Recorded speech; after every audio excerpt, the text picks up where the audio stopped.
Kaka karibu. Asante. Nishafika.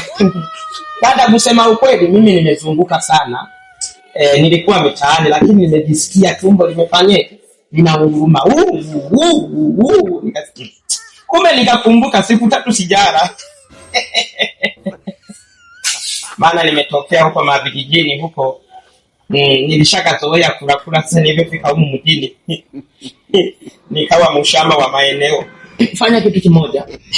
Nipatie sahani ya wali, uniwekepo na tundizi kidogo. Ila sasa usisahau kuniwekea tumulinda. Maana natamani nione mbali.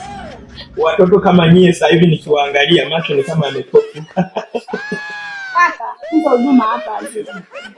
Hapa kuna huduma ya massage, kuna huduma ya scrub, kuna huduma ya kunyoa.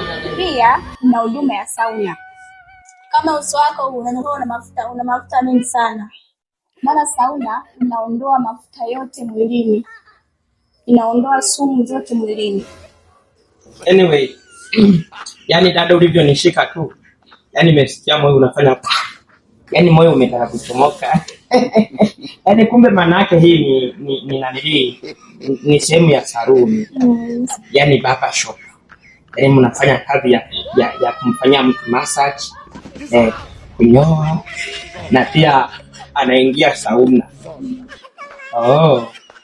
Sasa kama ndugu zangu labda nikitaka kunanili niwalete sasa nao wafike, maana ni washamba kweli kweli. Vitu kama hivi hawavielewi.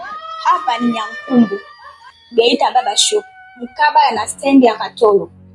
Pia ukiwa unaelekea Mwanza, ipo mkono wa kushoto. Ukiwa unaelekea Katoro, ipo mkono wako wa kulia. Basi kumbe ni Nyankumbu. Anyway. Nitabu. Karibu sana. Karibu kaka, usiache kuja. Au nipatie namba yako nitakuwa nakuuliza na unamjua.